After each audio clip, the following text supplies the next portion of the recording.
All right, guys, these are special situations or challenging problems. These are just some different situations that can have. So we're going to do these the same exact way.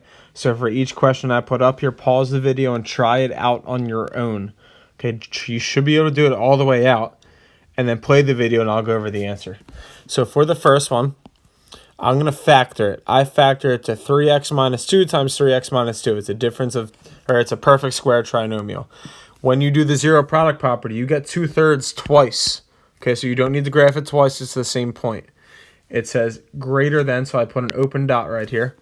And now I have to be greater than 0. So I'm looking for the positive, the pluses. So when I plug in, let's plug in 0 here, and let's plug in 10 here. When you plug it back into the original equation, you get 4 on the left side because these both go away. When you plug in 10, you get 900 minus 120 plus 4. Well, that gives me a positive 2. So now you have 2 pluses, but I have an open dot right here, which means it's not part of my solution set. I cannot be 2/3. So I have to skip over that. That's a break in my graph. So my interval is going to go from -0 to 2, or negative infinity to 2/3, union, open dot, 2/3 to infinity. So we just skipped over that point that was at 2/3. Now for this next one, let's do it the same way. Factor it on your own, try to graph it on your own, try to finish the problem, and then play the video. For this one, when you factor it, you get x minus 4 squared. I have an equal to under it, so that means that this point is part of my solution. Okay, in the last one, this was not. It was only this interval, so I should have shaded, I'm sorry, and this interval. And when we write that in interval notation. Here, we have to include that, and now we need to test out the other interval. So I'm going to plug in 0 here, and we'll plug in 10 here. When you plug in 0, you get 16. That's positive. When you plug in 10, you get 100 minus 80 plus 16. That's positive. And we have to include that point. So everything for this question works. So my interval is going to be from negative infinity up to infinity. It includes everything. So I can call that all real numbers, we say sometimes. But in interval notation, you want to write it out as negative infinity to infinity. Sometimes you'll see this as well. It's just an R with a line behind it. That means all real numbers. Okay, so there's another special case that can happen. Take a second, try out this question. When you factor it, you should get 2x plus 5 squared. That's only 1 point again. I'm doing these on purpose. Open dot here. Okay. Open dot. Let's think. Plug in, I don't know, negative 10 and plug in 0 to the right of that, actually. So I'll plug in 0. When you plug in 0 real quick, you get 25. When you plug in negative 10, you get negative 400. I'm sorry, you get positive 400. Minus 200 plus 25. Use your calculator if you have to. That comes out to be a positive. I was asking you when we were less than 0. That means I'm looking for negative portions. None of these are negative. We know this isn't part of your solution. So that means for this one, we have nothing that works. So I can write that, which means no solution.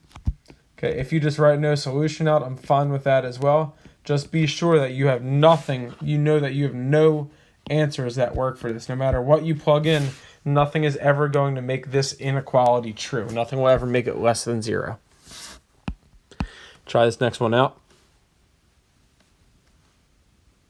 For this question, I divided by -1 first. You could have moved over the 49 first, then divided by -1, you get the same answer. But when you divide by a negative, we need to make sure you flip that sign so it becomes less than or equal to, because it was greater than or equal to start. Then I subtracted over the 49, factor it, you just get x minus 7 squared, so I graph the 7. When you test out your points, I should have a closed dot right here, which means there's definitely going to be part of my answer. Test out your points. Let's plug in 0 and let's plug in 10. When you plug in 0, I'm plugging it into this equation where I got it equal to 0. I always try to get it where everything is on one side first before I plug it in. So when you plug in 0 here, you get positive 49. When you plug in 10, you get 100 minus 140 plus 49. All I know is that's positive. I only care that it's positive. I was asking you at this point, when are we less than or equal to 0? Well, this is positive, that's greater than 0. This is positive, that's greater than 0. I want it to be less than or equal to 0, but I do have a closed dot here, which means there's only one answer that works, and that's x equals 7. If you plug it back in, you will see that there's only one answer that works. If you plug in 7 here, you'll get, in the original question, you would get 49 is greater than or equal to 49. So that was my only answer. Some people write it out like this with hard brackets. I'm fine with that as well. But both of these are acceptable answers, just x equals 7. Other than that, nothing else will be less than or equal to negative 49. One more for you to try out. When you do this question, first you take out an x squared. That's your GCF. Then from there, we factor it out. I get from this x equals 0. I get from this x equals 4. And from this, I get negative 2. You got 4 intervals to try out here, so let's try them. I'm going to try negative 10. I'm going to try negative 1. I'm going to try 1. And I will try, 10. You never want to pick the actual points on your graph. Okay, you never want to try negative 2, 0, or negative 4. We know we have open dots here, here, and here. Let's see what else happens. When you plug in negative 10, this is where you want to use your calculator. I'm going to plug it into the factored version because I'm doing it in my head. If you have a calculator, you can plug it into the original. That's fine. Just make sure you use parentheses. This gives me 100. And I get negative 14 times, let's see, negative 8. When you plug in negative 10. That's a positive times a negative times a negative. That gives me a positive. When I plug in negative 1, I'm going to write it over here. Negative 1 squared is 1. Negative 1 minus 4 is negative 5. Negative 1 plus 2 is 1. That gets me a negative. When you plug in 1 here, you get 1, you get negative 3, and you get 3. That gets me a negative.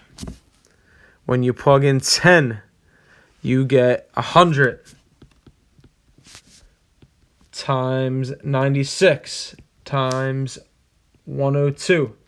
That gets me a positive. Now, I was asking you, when are we less than 0? So we're going to say we're less than 0 from negative 2. And then we go up to 0. And we have a break in the graph here.